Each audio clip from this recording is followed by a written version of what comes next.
Амансыздар ма, құрметті әлеумет. Бүгін 14 қазан 2023 жыл.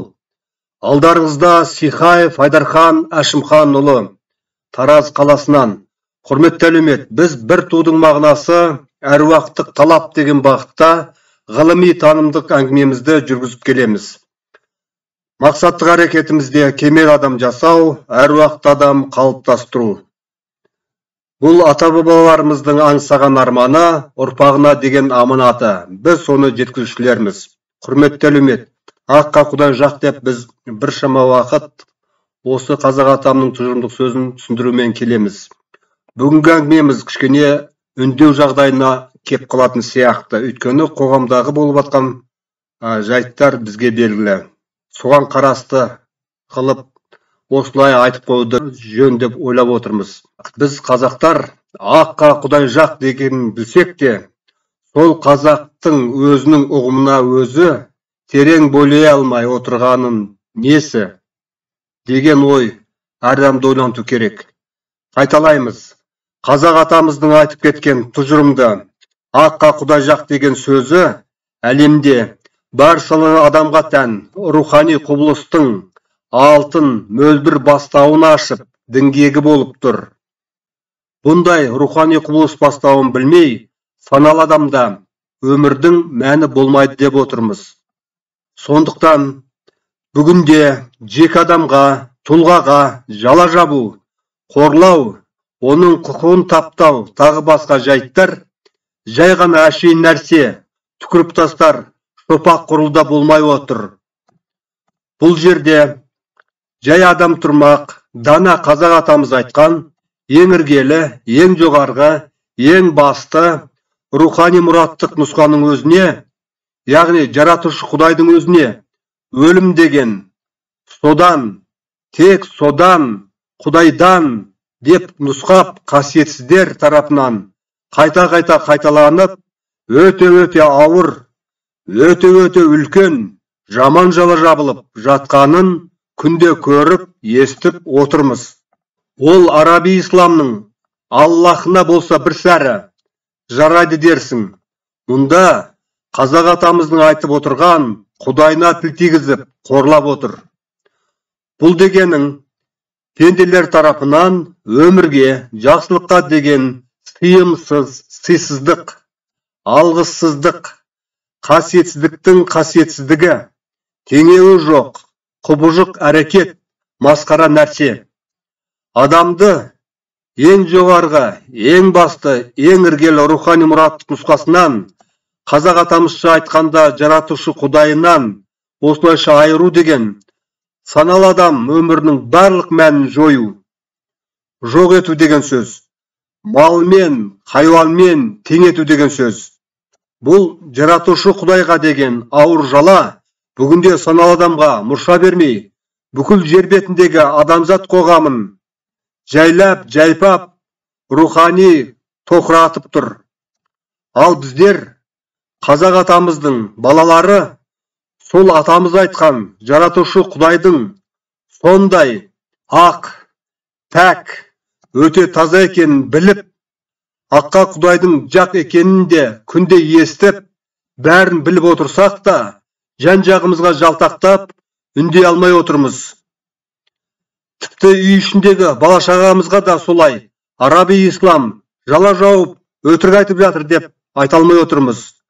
Ал сендердің өздерінің қазақ аталарың Құдайдың атқа жақ екенін айтып кеткен деп бала-шағаға айтып жеткізуге де, жұбатуға да мұршамыз келмей, үрейленіп қорқып отырмыз. Ақ та жаратушы Құдайға жақ деп әруақ шақырып, ұрандап, оны қорғаштай алмай отырмыз. Қандай қорық десеңізші? Сол өте үлкен, ауыр, жаман жаланы жаратушы Құдайға жауып, домбыраны, яғни қазақты харам деп жатқандар, қазақша айтқанда арам деп жатқандар, өзіміздің осы ата жұртымызға, ұлы даламызға жалпаңдап, жайпаңдап, дендеп санамызды талай ғасырдан бері шайып, енді кеміріп жеп келе жатқан өтірік діндер, төрімізге шығып алған араби ислам, оның өкілдері, сол өтірік дінді қолдаушы бейнелей айтсақ, сол сумаң айыр тілді, жылан әріпті, жылан тарғыл басты имамдар мен саясаткерлер, сол өтірік діндерді елімізге ендіріп жатқан бейшарамына сатқын сумаң айыр тілді, жылан басты президенттер мен министрлер, депутаттар. Олар да сөйтіп соларға келімсектерге қосылып, соларша мүләйімсіп, жәдігөйленіп, өтірікті судай тасытып, қара бастарына ғана керекті қутабандық саясатын жүргізіп, өз елін, халқын, ұлтын, ұрпағының болашағын, өзіндік рухани ұстанымдық дәстүрін сатып, алдап, рухани әлемінен күштеп айырып, шатастырып, ақымақ қылып ұстап отырғаны мынау. Міне сондықтан да осы жерде біздің айтпағымыз, қазақ атамыз айтқан жаратушы Құдайымызға, олар сөйтіп сондай қатты ауырда, аса жаман жала жауып жатқандар үшін, әсіресе ұлы далада, Қазақстан жағдайындағы араби ислам діндеріне қатысты айтсақ, сол діндегі олардың сумаң айыр тілді, жылан әріпті, тарғыл жылан басты өкілдерін көсемдерімен қосып тұрып, біздегі сатқын президент пен министрлерге дейін депутаттарымен қосып тұрып, түгелмен ел алдына шығарылып, ашық түрде рухани сотқа тартылулары керек, масқараланулары керек. Сондай үлкен қоғамдық, халықтық, ұлттық, ашық рухани сотта ғана барлық тарихи, саяси, шындық, ақиқат ашылуы тиіс. Бұл сөзімізге мүмкін сіздер күлерсіздер, мүмкін шошырсыздар. Еш ойланбайтындай, үйреншікті болып қатып қалған қалыптарыңыздан ырғап қозғап жатқандарымызға әлде ашуланарсыздар. Қалай болса да мейлі. Жаратушы Құдай алдындағы жағдайларыңыз белгілі. Үндемей отырып, кінәдан құтылмайсыздар. Бұның бәрін қазақ атамызша айтқанда, әруақ көріп таразылап тұр. Ал әруақтың пенделікті оңдырмасын білесіздер. Сонымен десек, ең алдымен сіздер өздеріңізді біліп алыңыздар. Сіздер кімсіздер?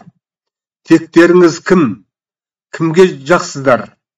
Жаратушы Құдайға ма, әлде сумаң айыр тілді, жылан әріпті, тарғыл жылан басты өлімнің жақтастарына ма?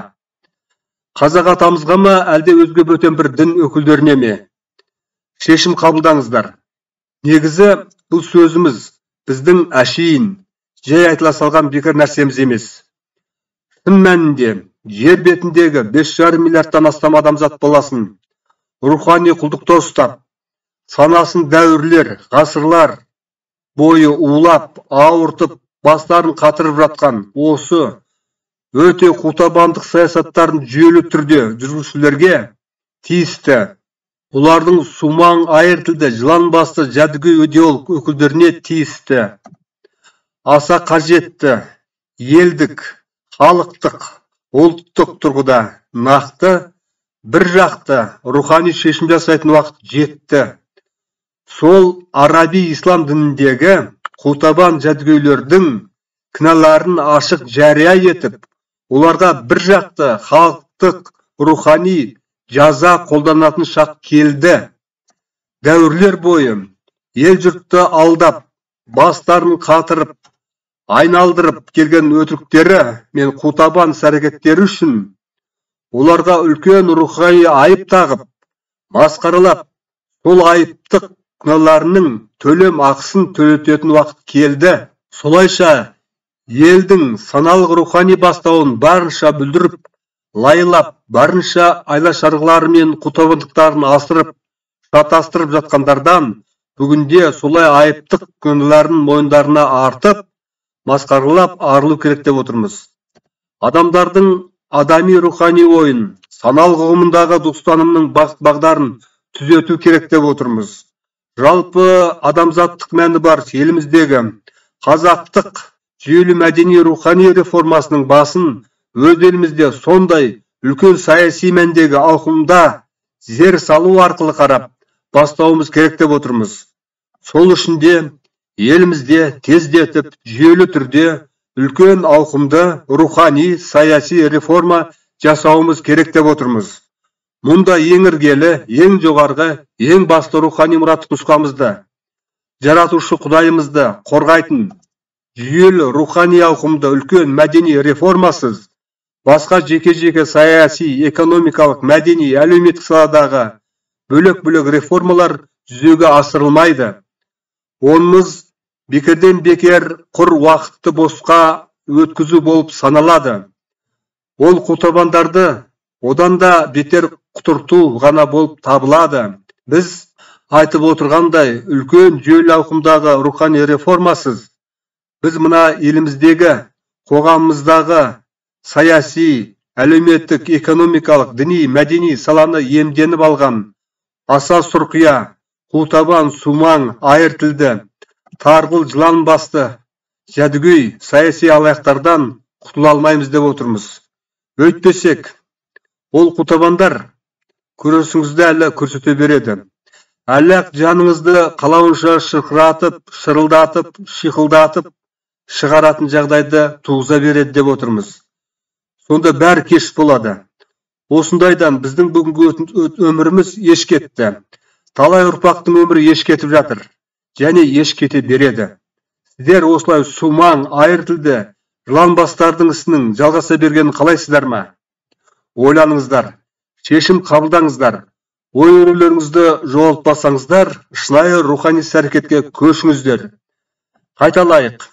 Біз айтып отырғандай үлкен жүйелі ауқымдағы рухани реформасыз біз мына еліміздегі, қоғамымыздағы саяси, діни, әлеуметтік, экономикалық, мәдени саланы иемденіп алған аса сұрқия құтабан, сумаң, айыр тілді, тарғыл жылан бас жәдігөй саяси алаяқтардан құтыла алмаймыз.